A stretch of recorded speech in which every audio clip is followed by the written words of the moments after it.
ಇದು ನೇತ್ರಾವತಿಯನ್ನು ಪಶ್ಚಿಮಾಭಿಮುಖವಾಗಿದ್ದದನ್ನು ಪೂರ್ವಾಭಿಮುಖವಾಗಿ ತಿರುಗಿಸುವಂಥ ಒಂದು ಯೋಜನೆ. ಈ ಯೋಜನೆ ಕೇವಲ 4 ತಿಂಗಳ ಹಿಂದಿನ ತನಕ ಚರ್ಚೆಯಲ್ಲೇ ಇತ್ತು. ಯಾವುದೇ ರೀತಿಯಲ್ಲಿ ಅದನ್ನು ಫೈನಲೈಸ್ ಮಾಡಿರಲಿಲ್ಲ. ನವೆಂಬರ್ ತಿಂಗಳಲ್ಲಿ 2013 ನವೆಂಬರ್ ತಿಂಗಳಲ್ಲಿ ಮಾಹಿತಿ ಹಕ್ಕು ಪ್ರಕಾರ ಕೇಳುವಾಗ ಇದರದ್ದು ಯಾವುದೇ ಫೈನಲೈಸ್ ಆಗಲಿಲ್ಲ, ಪ್ರಾಜೆಕ್ಟ್ ರಿಪೋರ್ಟ್ ಆಗಲಿಲ್ಲ ಅಂತ ಹೇಳಿದರು. ಕೇವಲ 4 ತಿಂಗಳೊಳಗಾಗಿ ಪ್ರಾಜೆಕ್ಟ್ ರಿಪೋರ್ಟನ್ನು ಮಾಡಿ ಅದರ ನಂತರ ಕೇಂದ್ರದಿಂದ ಅದರದ ಪರ್ಮಿಷನ್ ತಗೊಂಡು ಕೇಂದ್ರ ಪರಿಸರ ಹಾಗೂ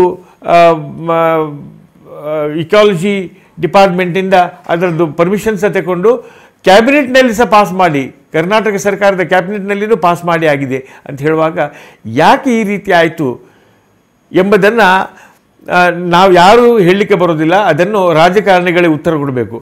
ಆದರೆ ನಾವು ಇವತ್ತು ಕೇಳ್ತಾ ಇರುವಂಥದ್ದು ಕೇವಲ ಒಂದು ಮಾತಿನಲ್ಲಿ, ಇದು ಆರ್ಥಿಕವಾಗಿ ನಮ್ಮ ಕರ್ನಾಟಕಕ್ಕೆ ಇದು ಒಪ್ಪತಕ್ಕ ವಿಚಾರನೋ, ಇದು ಯೋಜನೆಯನ್ನು ನಾನು ಅಕ್ಸೆಪ್ಟ್ ಮಾಡಬೇಕೋ ಬೇಡ, ಈ ಪ್ರಶ್ನೆಗಳಿಗೆ ಕೆಲವು ಪ್ರಶ್ನೆಗಳನ್ನು ನಾನು ಕೇಳ್ತೀನಿ, ಅವರು ಉತ್ತರ ಕೊಡಬೇಕು. ಹಾಗಾದರೆ ಮೊದಲನೇ ಪ್ರಶ್ನೆ ಏನಂತ ಹೇಳಿದರೆ, ಪೂರ್ವಾಭಿಮುಖವಾಗಿ ಅದನ್ನು ತಿರುಗಿಸೋದ್ರಿಂದಾದರೆ ಎಲ್ಲಿಂದ ನೀವು ತಿರುಗಿಸ್ತೀರಿ ಅಂತ ಹೇಳಿ. ಸಕಲೇಶಪುರ ಸಾಧಾರಣ 1000 ಮೀಟರ್ ಎತ್ತರದಲ್ಲಿರುವಂಥ ಸಕಲೇಶಪುರದಿಂದ ಹೋಗೋದಲ್ಲ, ಅದು ಸಾಧಾರಣ 200 ಮೀಟರ್ ಕೆಳಗಿನಿಂದ ಅದನ್ನು ಸಕಲೇಶಪುರಕ್ಕೆ ಎತ್ತಿ ಹಾಕಿ ಅದರ ನಂತರ ಅದನ್ನು ತುಮಕೂರು ಮತ್ತು ಕೊಳ್ಳೇಗಾಲ, ಚಿಕ್ಕಬಳ್ಳಾಪುರ, ದೊಡ್ಡಬಳ್ಳಾಪುರ ಇಂಥ ಪ್ಲೇಸ್ಗಳಿಗೆ ಇದನ್ನು ತೆಗೆದುಕೊಂಡು ಹೋಗುವಂಥ ಒಂದು ಯೋಜನೆ ಇದು ಅಂತ ಅವರು ಹೇಳ್ತಾರೆ. ಹಾಗಾದರೆ ಮೊದಲನೇ ಪ್ರಶ್ನೆ, ಇದನ್ನು ನೀವು ಎತ್ತಬೇಕಾದ್ರೆ ನೀರನ್ನು ಎತ್ತಿ ಏತ ನೀರಾವರಿ ಅಂತ ಹೇಳ್ತಾರೆ, ಅದನ್ನು ಮಾಡಬೇಕಂತಾದರೆ ಎಷ್ಟು ಖರ್ಚು ಇದೆ ಅಂತ ಹೇಳುವಾಗ ಅವರ ಯೋಜನೆಯ ಪ್ರಕಾರನೇ 370 ಮೆಗಾವಾಟ್ ಬೇಕು ಅಂತ ಹೇಳಿ.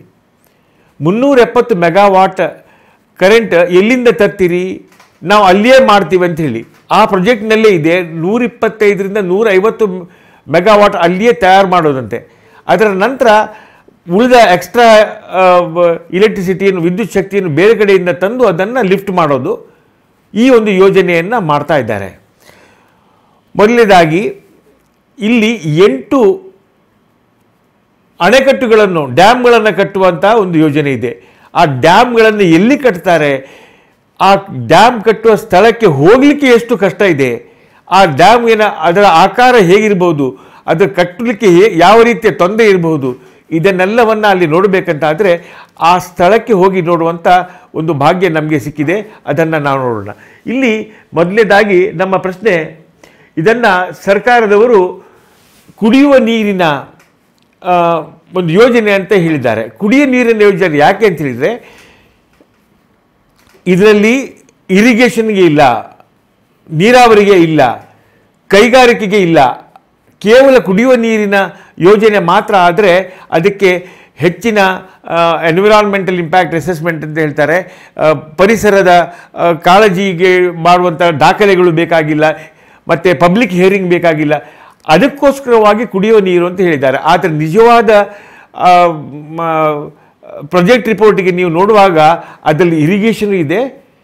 ದೇವನಹಳ್ಳಿಯ ಅಂದರೆ ಬ್ಯಾಂಗ್ಳೂರು ರೂರಲ್ ಡಿಸ್ಟ್ರಿಕ್ಟಿನ ದೇವನಹಳ್ಳಿ ಇಂಡಸ್ಟ್ರಿಯಲ್ ಎಸ್ಟೇಟಿಗೆ ಇವರು 1 TMC ಕಳಿಸ್ತಾರೆ ಎಂಬ ಉಲ್ಲೇಖವೂ ಅದರಲ್ಲಿದೆ.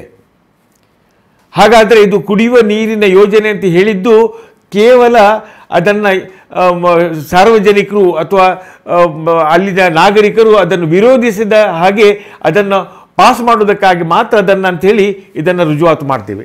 ಈಗ ಕರ್ನಾಟಕ ನೀರಾವರಿ ನಿಗಮದವರು ಅದನ್ನು ಮಾಡಿ ಅದನ್ನು ನಮಗೆ ಮಾಹಿತಿ ಹಕ್ಕು ಪ್ರಕಾರ ಅದನ್ನು ಕೊಟ್ಟಿದ್ದಾರೆ. ಅದರಲ್ಲಿ ಏನೇನಿದೆ ಅಂತ ನೋಡೋಣ. 2010ರಲ್ಲಿ ಇವರು ಔಟ್ಸೋರ್ಸ್ ಮಾಡಿದರು, ನೀರಾವರಿ ನಿಗಮ ಅವರು ಮಾಡಿಲ್ಲ, ಔಟ್ಸೋರ್ಸ್ ಮಾಡಿ ಇದಕ್ಕೆ ಸಾಧ್ಯ ಇದೆಯೋ ಅಂತ ಏನು ಅಂತ ಹೇಳಬೇಕು ಅಂತ ಹೇಳಿದಾಗ ನೋಡಿ, ಅವರ ಪ್ರಕಾರ 10 TMC ನೀರನ್ನು ಇಲ್ಲಿಂದ ಎತ್ತಬಹುದು ಅಂಥೇಳಿ ಅವ್ರದ್ದು ಎಕ್ಸ್ಪರ್ಟ್ ಕಮಿಟಿಯವರು ಯಾರು ಇದನ್ನು ವರದಿ ತಯಾರು ಮಾಡಿದ್ದಾರೆ ಅವರು 10 TMC ತೆಗೆದುಕೊಳ್ಬಹುದು ಅಂತ ಹೇಳಿದ್ದಾರೆ. ಆದರೆ ನೀರಾವರಿ ನಿಗಮದವರು ಅದನ್ನೇ 24 TMC ನೀರನ್ನು ತೆಗಿಬಹುದು ಅಂತ ಹೇಳಿದ್ದಾರೆ. ಹಾಗಾದ್ರೆ 24 TMC ತೆಗೆಯುವಂಥದ್ದನ್ನು ಅವರು ಮಾತ್ರ ಅಲ್ಲ, ಕ್ಯಾಬಿನೆಟ್ನಲ್ಲಿಯೂ ಪಾಸ್ ಮಾಡಿದ್ದಾರೆ. ಹಾಗಾದರೆ ನೀವು ಎಕ್ಸ್ಪರ್ಟ್ ಕಮಿಟಿಯವರು ಮಾಡಿದ ರಿಪೋರ್ಟನ್ನು ಯಾಕೆ ಮಾಡಿಸ್ತೀರಿ? ನಿಮಗೆ ಬೇಕಾದನ್ನ ವ್ಯಾಲ್ಯೂ ಹಾಕ್ಬೋದು. ಅದು ಹೇಗೆ ಅವರು ಯಾಕೆ ಹಾಗೆ ಮಾಡಿದ್ರು ಅಂತ ಹೇಳುವಾಗ ನಮಗೆ ಸರಿಯಾಗಿ ಗೊತ್ತಾಗ್ತದೆ. 14 TMC ನೀರನ್ನು ಇವರು ಕೇವಲ ಇರಿಗೇಷನ್ಗೆ ಹಾಸನ, ಚಿಕ್ಕಮಗಳೂರು, ತುಮಕೂರು ಮತ್ತು ಬೆಂಗಳೂರು ರೂರಲ್ ಏರಿಯಾಕ್ಕೆ ಕಳಿಸುವಂಥ ಎಲ್ಲ ಈ ವಿಚಾರಗಳು ಆ ಯೋಜನೆ ಪ್ರಾಜೆಕ್ಟ್ ರಿಪೋರ್ಟ್ನಲ್ಲಿ ಸ್ಪಷ್ಟವಾಗಿ ನಮೂದಿಸಿದ್ದಾರೆ.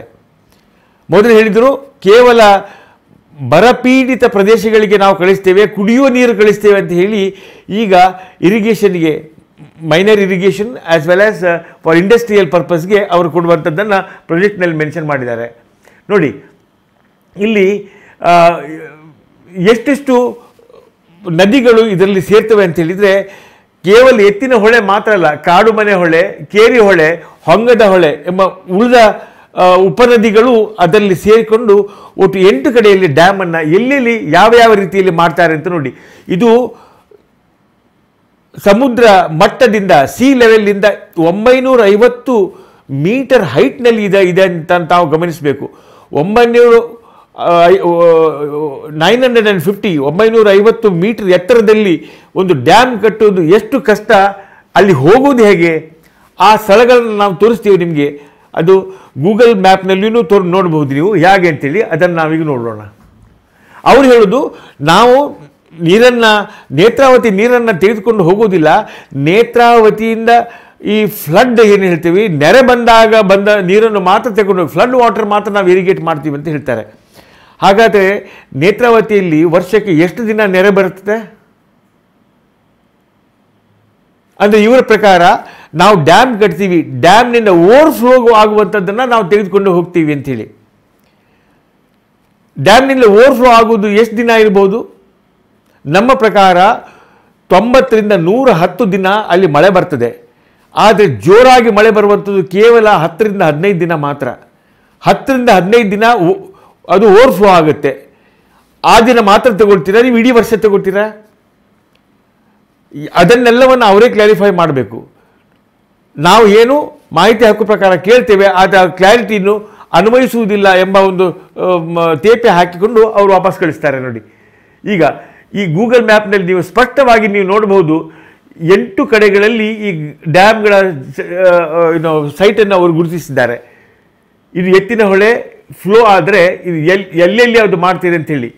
ಅದು ನಿಮಗೆ ಈ ಪಿಕ್ಚರ್ ಪ್ರಕಾರ ನೋಡೋದಂತಾದರೆ ಯಾವ ಏರಿಯಾದಿಂದ ಅದು ಎಲ್ಲಿಗೆ ಹೋಗಬೇಕು ಅಂತ ಹೇಳಿದ್ದು ಅನ್ನು ಅವರ ನೇತ್ರಾವತಿ ನಿಗಮದ ಅವರ ವೆಬ್ಸೈಟ್ನಲ್ಲಿ ಇದೆ. ಇದು ಅದರ ಒಳಗೆ ಆ ರಾಕ್ ಫಾರ್ಮೇಷನ್ ಯಾವ ರೀತಿಯಲ್ಲಿದೆ, ಆ ರಾಕ್ಗಳು ಯಾವ ರೀತಿಯಲ್ಲಿ, ಅಂದರೆ ಯಾವುದೇ ಭೂಕಂಪ ಆದಾಗ ಈ ಡ್ಯಾಮ್ಗಳ ಗತಿ ಏನಾಗಬಹುದು, what will be the effect of the dams if at all there is a seismic shake somewhere. ಇತ್ತೀಚೆಗೆ ನಾವು ಉತ್ತರಾಖಂಡದಲ್ಲಿ ಆದದ್ದನ್ನು ಮರೆತು ಹೋಗಿಬಿಟ್ಟಾಯಿತು. ಆಗ ಇದನ್ನು ಯಾರು ನೋಡಬೇಕು? ಅವರು ಇದರಲ್ಲಿ ಎಕಾಲಜಿಸ್ಟ್ ಏನು ಹೇಳ್ತಾರೆ, ಅದರ ವರದಿ ಕೊಡಿ ಅಂತ ನಾವು ಕೇಳಿದ್ದೀವಿ. ನೋಡಿ, ಇದು ಮೇಲಿನಿಂದ ನಿಮಗೆ ನೋಡುವಂಥದ್ದು, ಆ ಡ್ಯಾಮ್ ಎಲ್ಲೆಲ್ಲಿ ಬರ್ತದೆ ಅಲ್ಲಿ ಯಾವ ರೀತಿಯ ಪರಿಸ್ಥಿತಿ ಇರ್ಬೋದು ಅಂತೇಳಿ. ನೋಡಿ, ಇಲ್ಲಿ ಡ್ಯಾಮ್ ಎಲ್ಲಿ ಕಟ್ತೀರಿ ನೀವು? ಇದು ಎತ್ತಿನ ಹೊಳೆ ಪ್ರದೇಶ, ಇಲ್ಲಿ ಹೊಂಗದ ಹೊಳೆ ಪ್ರದೇಶ ಹೀಗಿದೆ, ಅದರ ನಂತರ ಕಾಡು ಹೊಳೆ ಹೀಗೆ ಇದೆ. ಇದೆಲ್ಲದಿಂದ ಈ ರೀತಿ ಬರುವಾಗ, ಈ ಸ್ಟ್ರೀಮ್ನಲ್ಲಿ ಬರುವಾಗ ಎಲ್ಲಿ ಯಾವ ರೀತಿಯಲ್ಲಿ ಅಣೆಕಟ್ಟನ್ನು ಕಟ್ತೀರಿ?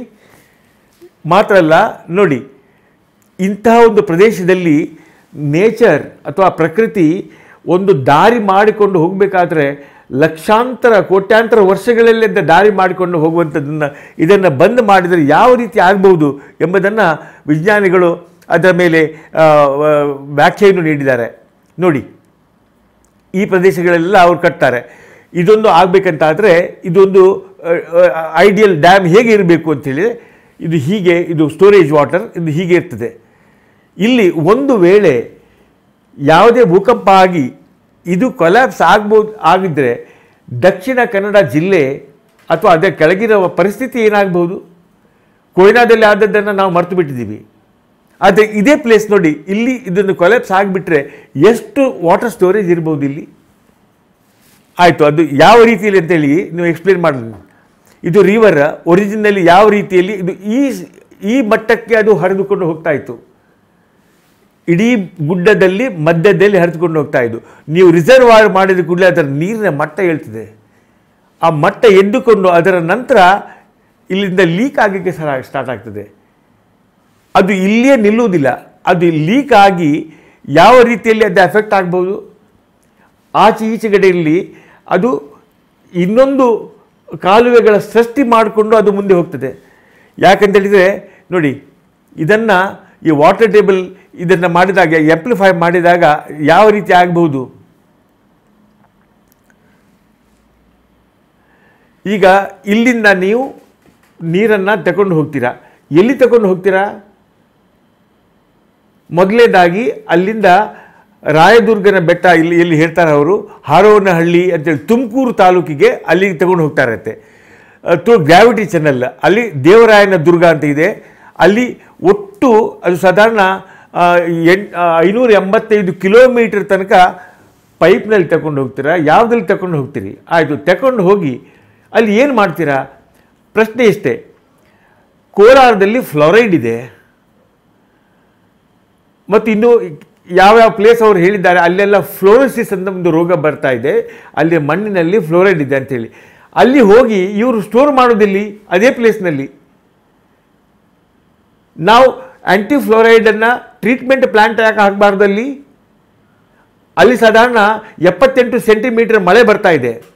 ಅಂದರೆ ನೀರಿದೆ ಅಲ್ಲಿ. ನೀರು ಇವರು ಫ್ರೆಶ್ ಆಗಿ ತಗೊಂಡು ಹೋಗಬೇಕಾಗಿಲ್ಲ.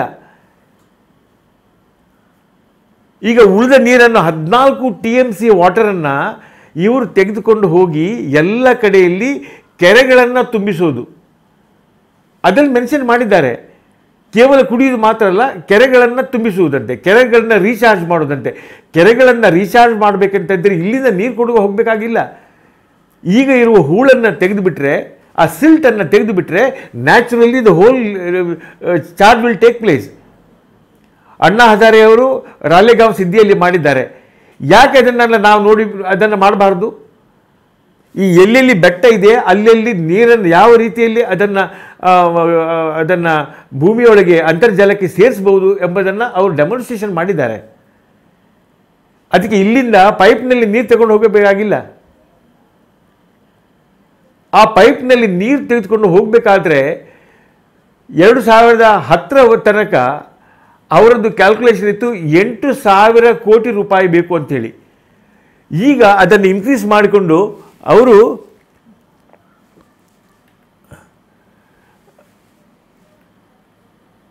370 ಮೆಗಾವಾಟ್ ಕರೆಂಟನ್ನು ಯೂಸ್ ಮಾಡಿಕೊಂಡು ಅದನ್ನು 2011-12ರಲ್ಲಿ 8,323 ಕೋಟಿ ರೂಪಾಯಿ ಇದ್ದದ್ದು ಈಗ ಮೊನ್ನೆ ಕ್ಯಾಬಿನೆಟ್ನಲ್ಲಿ ಅದನ್ನು ಪಾಸ್ ಮಾಡುವಾಗ 12,912 ಕೋಟಿ ರೂಪಾಯಿ ಅಂತೇಳಿ ಮಾಡಿದ್ದಾರೆ. ಅದು ಯೋಜನೆ ಮುಗಿಯುವಾಗ 23,000 ಕೋಟಿ ರೂಪಾಯಿ ಆಗ್ಬೋದು ಅಂತೇಳಿ ಅವರದ್ದು ಅಂದಾಜು. 23,000 ಕೋಟಿ ರೂಪಾಯಿ ಟ್ಯಾಕ್ಸ್ ಪೇಯರ್ಸ್ದು ಮನಿ ಯೂಸ್ ಮಾಡುವಾಗ ಇದು is it acceptable or not? Scientist ಏನು ಹೇಳ್ತಾರೆ, ಕಾನೂನು ತಜ್ಞರು ಏನು ಹೇಳ್ತಾರೆ, ಆ ಎಲ್ಲವನ್ನು ನಾವು ಮಾಹಿತಿ ಹಕ್ಕು ಪ್ರಕಾರ ಕೊಟ್ಟಿದ್ದೇವೆ. ಇವರು ಒಂದು ವೇಳೆ ಮಾತುಕತೆಗೆ ಬಂದು ಈ ಯೋಜನೆಯನ್ನು ನಿಲ್ಲಿಸದಿದ್ದರೆ ಅದನ್ನು ಹೈಕೋರ್ಟಿನಲ್ಲಿ ಮತ್ತು ಪರಿಸರ ಕೋರ್ಟಿನಲ್ಲಿ ಅದನ್ನು ಪ್ರಶ್ನೆ ಮಾಡಲಿಕ್ಕೂ ಬರ್ತದೆ. ಆದರೆ ಯಾವಾಗ ತನಕ ಜನ ಈ ವಿಚಾರದಲ್ಲಿ ಆಲೋಚನೆ ಮಾಡಲಿಲ್ಲ, ಅದರದ್ದು ಮೇಂಟೆನೆನ್ಸ್ ಕಾಸ್ಟ್ ಇರ್ಬೋದು. ಮೇಂಟೆನೆನ್ಸ್ ಕಾಸ್ಟ್ ಎಷ್ಟೇ ಇರ್ಬೋದು ಅಂತ ಹೇಳಿದರೆ ಅದನ್ನು ನೀವು ಇಮ್ಯಾಜಿನ್ ಮಾಡಲಿಕ್ಕೂ ಸಾಧ್ಯ ಇಲ್ಲ. 1 ಲೀಟ್ರಿಗೆ 70 ಪೈಸೆ ಬೀಳ್ಬೋದು. ಅದರ ಬದಲು ಬಿಸ್ಲೇರಿ ಕಂಪನಿಯವರಿಗೆ ಕೊಡ್ಬೋದಲ್ಲ, ಅವರೇ ಬಂದು ಸಪ್ಲೈ ಮಾಡಲಿ. ಯಾಕೆ ನಾವು ಇಲ್ಲಿಂದ ತಗೊಂಡೋಗಿ 12,900 ಕೋಟಿ ರೂಪಾಯಿ ಟ್ಯಾಕ್ಸ್ ಪೇಯರ್ಸನ್ನು ಹಣವನ್ನು ಹಾಳು ಮಾಡಬೇಕು? ಈಗ ಕೋಲಾರ 780 ಮಿಲಿಮೀಟರ್ ಅದೇ 78 ಸೆಂಟಿಮೀಟರ್ ರೇಂಜ್ ಅಲ್ಲಿಯೂ ಬರ್ತದೆ. ಈ ಎಲ್ಲ ರೈನ್ ವಾಟರ್ನ ಹಾರ್ವೆಸ್ಟ್ ಮಾಡಿ ಫ್ಲೋರೈಡ್ ಟ್ರೀಟ್ಮೆಂಟ್ ಪ್ಲಾಂಟ್ ಹಾಕಿದರೆ ನಿಜವಾಗಿಯೂ ಈ ಸಮಸ್ಯೆಯನ್ನು ಪರಿಹಾರ ಮಾಡ್ಬೋದು. ಅದಕ್ಕೆ ಇಷ್ಟು ದೊಡ್ಡ ಖರ್ಚನ್ನು ಮಾಡುವ ಏನೂ ಅಗತ್ಯ ಇಲ್ಲ ಅಂಥೇಳಿ ಅವರು ಸಾಕಷ್ಟು ಮಾಹಿತಿಯನ್ನು ನಮಗೆ ಕೊಟ್ಟಿದ್ದಾರೆ. ಈಗಾಗಲೇ ನಾವು ಅಬ್ಜೆಕ್ಷನ್ ಹಾಕಿದ್ದೀವಿ. ನೋಡಿ, ಒಂದೇ ವಿಚಾರ ಹೇಳಿಬಿಡ್ತೇನೆ. ಅಲ್ಲಿ ಮಳೆಯ ಪ್ರಮಾಣ ಎಷ್ಟು ಅಂತ ಹೇಳಿ ನೋಡುವಾಗ ಅವರು ಹೇಳಿದ್ದಾರೆ ಅಲ್ಲಿ 6280 ಮಿಲಿಮೀಟರ್ ಮಳೆ ಬರ್ತಾ ಇದೆ ಎತ್ತಿನಹೊಳೆಯಲ್ಲಿ ಅಂಥೇಳಿ. ಆದರೆ ಅದರದ್ದು ಸೋರ್ಸ್ ಯಾವುದಂತ ಹೇಳಿರಲಿಲ್ಲ. ಮತ್ತು ಪುನಃ ಕೇಳಿದಾಗ ಸೋರ್ಸ್ ಪ್ರೈವೇಟ್ ಪ್ಲಾಂಟರ್ಸ್ ಅವರು ಕೊಟ್ಟ ಮಾಹಿತಿ ಅಂತೇಳಿ ಕೊಟ್ಟಿದ್ದಾರೆ. ಸರ್ಕಾರ ಮಾಹಿತಿಯಲ್ಲಿ ಅದು 3200 ಮಿಲಿಮೀಟರ್ ಅಂದರೆ 320 ಸೆಂಟಿಮೀಟರ್ ಅದು ಸರ್ಕಾರದ ಮಾಹಿತಿ. ಇವರು ಅದಕ್ಕೆ ಬೇಕಾಗಿ ಈ ಯೋಜನೆಗೆ ಬೇಕಾಗಿ 6280 ಮಿಲಿಮೀಟರ್ ಅಂತ ಹಿಡ್ಕೊಂಡು ಅದು ಎಲ್ಲಿಂದ ಸಿಕ್ತು ಅಂತ ಕೇಳಿದರೆ ಪ್ರೈವೇಟ್ ಪ್ಲಾಂಟರ್ಸ್ ಕೊಟ್ಟಿದ್ದಂತ ಹೇಳ್ತಾರೆ. ಇದು ಯಾವ ರೀತಿಯಲ್ಲಿ ವೈಜ್ಞಾನಿಕ, ಅದನ್ನು ಎಕ್ಸ್ಪ್ಲೇನ್ ಮಾಡಬೇಕು ಅವರು. ಅಲ್ಲಿ ಯಾವ ಪ್ರದೇಶದಲ್ಲಿ ಈ ಅಣೆಕಟ್ಟುಗಳನ್ನು ಕಟ್ಟುತ್ತಾರೆ, ವಾಟರ್ನ ಹಿಡಿತಾರೆ, ಅಲ್ಲಿ ವಾಟರ್ ಫ್ಲೋ ಎಷ್ಟು, ವಾಟರ್ ಫ್ಲೋ ಅಂತೇಳಿದರೆ ನೀರಿನ ಪ್ರವಾಹ ಅಂತ ಹೇಳ್ತಾರೆ. ಪ್ರವಾಹವನ್ನು ಒಂದು ಪ್ಯಾರಾಮೀಟರ್ ಮಾಡಿಕೊಂಡು ಅದನ್ನು ಮೆಷರ್ ಮಾಡ್ತಾರೆ. ಅದನ್ನು ಅಲ್ಲಿ ಮಾಡಬೇಕಿತ್ತು, ಅಲ್ಲಿ ಮಾಡದೆ ಅವರು ಬಂಟ್ವಾಳದಲ್ಲಿ ತಗೊಂಡೋಗಿ ಮಾಡಿದ್ದಾರೆ. ಬಂಟ್ವಾಳ ಅಲ್ಲಿಂದ 58 ಕಿಲೋಮೀಟರ್ ದೂರ ಬಯಲು ಪ್ರದೇಶದಲ್ಲಿ ನೀರಿನ ಹರಿವು ಎಷ್ಟು, ಪ್ರವಾಹಕ್ಕಿಂತ ಹರಿವು ಅಂತ ಹೇಳ್ಬೋದು, ಹರಿವು ಎಷ್ಟು, ವಾಟರ್ ಫ್ಲೋ ಹೌ ಮಚ್ ಅಂತ they have calculated at Bantwal, but the dam is constructed at Ettinahole. What sort of scientific approach is this? They are supposed to answer this. Come on. ಅಲ್ಲಿಂದ ಮುಂದೆ ಹೋಗಿ project neither propose hydro electric ಅಂತೇಳಿ ಹೇಳಿದ್ದಾರೆ. Irrigation ಅಲ್ಲ, hydro electric ಇಲ್ಲ. ಪ್ರಾಜೆಕ್ಟ್ನಲ್ಲಿ ನೋಡಿದರೆ ಅದನ್ನು ಸ್ಪಷ್ಟವಾಗಿ ಇದರಲ್ಲಿ ಮೆನ್ಷನ್ ಮಾಡಿದ್ದಾರೆ. ಮೈನರ್ ಇರಿಗೇಷನ್ ಇದೆ. ದೇವನಹಳ್ಳಿಯ, ಬ್ಯಾಂಗ್ಳೂರು ಜಿಲ್ಲೆಯ ದೇವನಹಳ್ಳಿಯ ಇಂಡಸ್ಟ್ರಿಯಲ್ ಎಸ್ಟೇಟ್ಗೆ ಅದರಲ್ಲಿದೆ. ಅವರೇ ಕೊಟ್ಟ ಮಾಹಿತಿಯಲ್ಲಿ ನಾನು ತೋರಿಸ್ತೇನೆ. ಇದು ಕೇವಲ ರಾಜಕಾರಣಕ್ಕೋಸ್ಕರನೋ ಮತ್ತು ಯಾವುದಕ್ಕೋಸ್ಕರನೋ ಮಾಡಲಿ, ಆದರೆ ಇದು ನಾಗರಿಕರ ಟ್ಯಾಕ್ಸ್ ಏನು ಕೊಟ್ಟಿದ್ದಾರೆ ತೆರಿಗೆಯ ಹಣದ ಪೋಲು ಎಂಬುದರಲ್ಲಿ ಎರಡು ಮಾತಿಲ್ಲ. ಇದನ್ನು ನಾನು ಎಲ್ಲ ಜನರಿಗೆ ಹೇಳಲಿಕ್ಕೆ ಬಯಸ್ತೇನೆ. ಇದಕ್ಕೋಸ್ಕರ ಯಾರು ವೈಜ್ಞಾನಿಕ ಚರ್ಚೆಗೆ ಬಂದರೂ ಆ ಚರ್ಚೆಗೆ ನಾವು ಸಿದ್ಧರಿದ್ದೇವೆ.